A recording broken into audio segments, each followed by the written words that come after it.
civilization, and I have studied it for a long time, is an amazing phenomenon in history.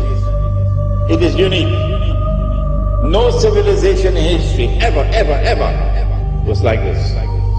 It is the first time in history that a civilization has emerged like this. For example, it is the first civilization in history which has been able to acquire that power to dominate the whole world in such a way that the entire rest of the world combined cannot threaten its power. That never happened before in history. Where did they get that power from? They got it from an amazing scientific and technological revolution, which is still unfolding.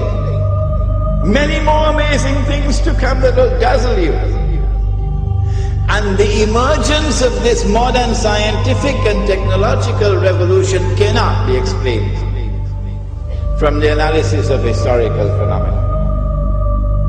No, it is an absolutely unique event in human history. Modern Western civilization uses that unprecedented power to oppress. It is one of the greatest oppressors that history has ever seen. Modern Western civilization is also decadent to its very core. It is a civilization that is rotting at its very core, while yet at its periphery it glitters like gold. Modern Western civilization, which has this awesome and unprecedented power, which is oppressing mankind. Modern Western civilization, which is also decadent to its very core, also is a civilization with amazing powers of deception. Appearance and reality are always different from each other in all that pertains to this civilization.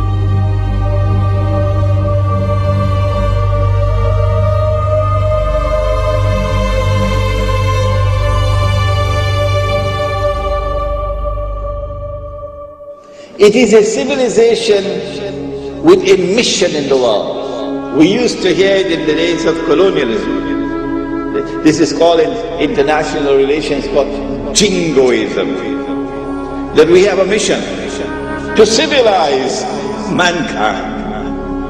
And this mission took them not only to colonize the rest of the world, that's bad enough, but that didn't end the story. When they colonize a part of the world, they do not leave, they do not decolonize until and unless they have put in place institutions which will ensure that that society will continue to be ruled by them, by property. And in the process, they seek to transform the rest of mankind into carbon copies of themselves. This never happened before in history. If I do not seek to understand what's happening here, then I've got peanuts in my head. When will I wake up? When will I begin to think? When will the world have more to me than McDonald's hamburgers? What's happening here?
when they colonize a part of the world, they do not leave, they do not decolonize until and unless they have put in place institutions which will ensure that that society will continue to be ruled by them, by property, and in the process they seek to transform the rest of mankind into carbon copies of themselves.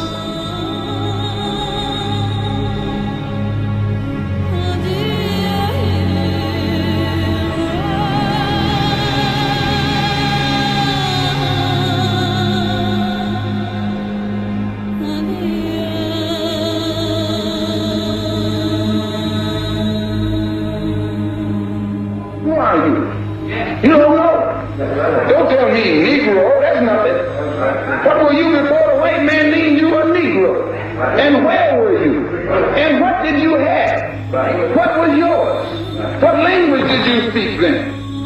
What was your name? It couldn't have been Smith or Jones or Bunch or Powell. That wasn't your name. They don't have those kind of names where you and I came from. No, what was your name? And why don't you now know what your name was then? Where did it go? Where did you lose it? Who took it? And how did he take it? What tongue did you speak?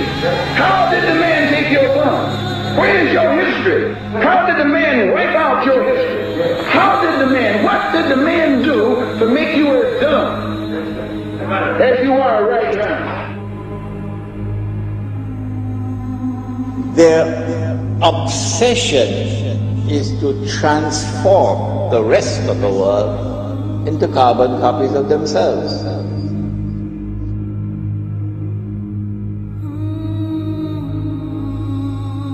This never happened before in history.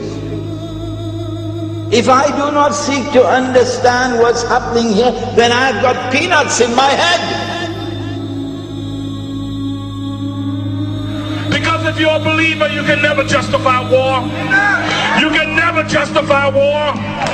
You can never justify colonialism or neo-colonialism or imperialism. You can't justify that. And I'm going to tell you, Latin America and the School of the Americas and the United States role is only a small slice of the pie. For what they do in Latin America is being done in Africa, and what is being done in Africa is being done in the Middle East, and what is being done in the Middle East is being done in Asia. So we're standing up for the dignity of the world and for the freedom of the world, and people of conscience need to stand up and speak with more power and speak with be more fervent and be vibrant in what you have to say and witness it in season and out of season, no matter what the polls say, no matter who is in Congress, no matter who is in the White House. Speak and preach and teach and organize until justice prevails. God bless you. It is one of the greatest oppressors that history has ever seen.